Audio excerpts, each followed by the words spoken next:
অসমের বিভিন্ন প্রান্ত সহ রাতাবাড়ি এবং পাতারকান্দি বিধানসভায় চলমান এসআর প্রক্রিয়ায় মিথ্যা অভিযোগ ও ফর্ম 7 এর অপব্যবহার করে অযথা সাধারণ জনগণ তথা ভারতীয় নাগরিকদের হয়রানি করার নিমিত্তে যেভাবে নোটিশ ধরিয়ে দেওয়া হয়েছে তার ব্যাপারে সংশ্লিষ্ট ব্যক্তিদের বিরুদ্ধে এবার আইনি পথে হাঁটার সিদ্ধান্ত নেবে ভারতীয় জাতীয় কংগ্রেস। রাতাবাড়ি বাজারে এক সাংবাদিকের মুখোমুখি হয়ে এমন দাবি করলেন কংগ্রেস নেতা তথা পাতারকান্দি কংগ্রেসের ব্লক সভাপতি যাদবেন্দু সিনহা। তিনি বলেন, গণতন্ত্র জনগণের ভোটাধিকারের উপর সবথেকে বেশি গুরুত্ব আরোপ করে, কিন্তু আজকে কিছু লোক সেই সংবিধানকে তাদের ইচ্ছে খুশি মতো ব্যবহার করে চলেছে, যা মোটেও শোভনীয় নয়। 2-3 দিন পরে কংগ্রেস দলের লিগ্যাল সেলের সাথে বৈঠক হবে সব ব্লক সভাপতিদের। এতেই চূড়ান্ত সিদ্ধান্ত নেওয়া হবে। সাধারণ মানুষকে অহেতুক ভিত্তিহীন অভিযোগ করে হয়রানি করার ঘটনায় জড়িতদের বিরুদ্ধে মামলা করা হবে। প্রতিটি ব্লক কংগ্রেসের পক্ষ থেকেই এই আইনি প্রক্রিয়া শুরু হবে। এতে যদি বিএলওরা জড়িত থাকেন তবে তাদের বিরুদ্ধেও কেস করা হবে, কারণ সরকারি বিএলও অনেক জায়গায় ইচ্ছাকৃতভাবে মানুষকে হয়রানি করার অভিযোগ তাদের হাতে রয়েছে। কাছের বাজার পলডহর ব্লক সভাপতি জয়নুল হক এবং এপি সদস্যের প্রতিনিধি নাজিমউদ্দিন আহমেদ সহ আরো অনেকের উপস্থিতিতে মানুষের পাশে দাঁড়ানোর ইচ্ছা প্রকাশ করেন যাদবেন্দু সিনহা।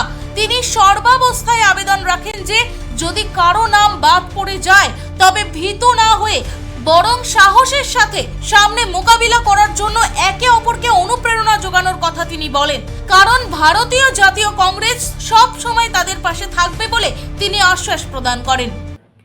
বৈধ নাগরিককে অবৈধ নোটিশের মাধ্যমে যেভাবে অত্যাচার করা হইতেছে, এই অবৈধভাবে অত্যাচারের বিরুদ্ধে জনসাধারণের স্বার্থে আমরা রাস্তায় নেমেছি। আর এই এসআর প্রক্রিয়াতে ভোটার লিস্ট থেকে যদি একজনেরও যদি বৈধ নাগরিকের নাম কর্তন করা হয় তাহলে আমরা ভারতীয় জাতীয় কংগ্রেস বসে থাকবো না। তার জন্য আমরা তীব্র আন্দোলন গড়ে তুলব। এই বিষয়ে আমাদের এপিসিসির আমাদের লিগ্যাল সেল আছে, ওনাদের সঙ্গে আমাদের আলোচনা হয়েছে। তাদের বিরুদ্ধে ওইসব অবৈধ কার্যের বিরুদ্ধে আমাদের কেস পুট আপ করা হবে, এফআইআর করা হবে।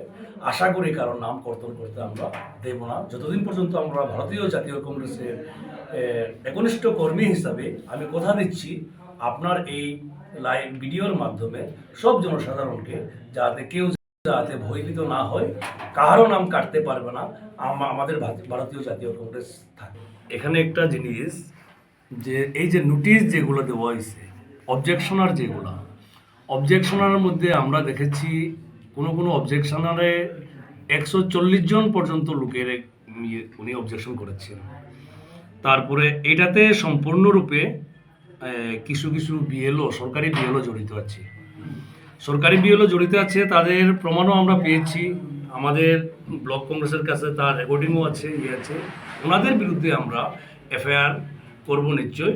তারপরে আমাদের যে লিগ্যাল সেলের সাপোজ একজন অবজেকশনার বা বিএলএ মনে হয় তিনজনের উপর অবজেকশন করতে পারে, ওটিপি 3টাই ওটিপি, কিন্তু সেই জায়গায় একজন লোক যদি 140টা পর্যন্ত যদি কমপ্লেন করে, সেগুলো টোটালি অবৈধ, ইচ্ছাকৃতভাবে জনসাধারণকে হেনস্থা করার একটা প্রক্রিয়া। এগুলো কোনো বৈধতা নেই, কারণ কোর্ট আছে, আইন আছে, আদালত আছে। নিশ্চয়ই আমরা এর একটা নিশ্চয়ই আমরা পরামর্শ পাবো। আত্মবিশ্বাস আছে আমাদের। রাতাবাড়ি থেকে আবুল আনসারের রিপোর্ট, ভয়েস 365 বাংলা।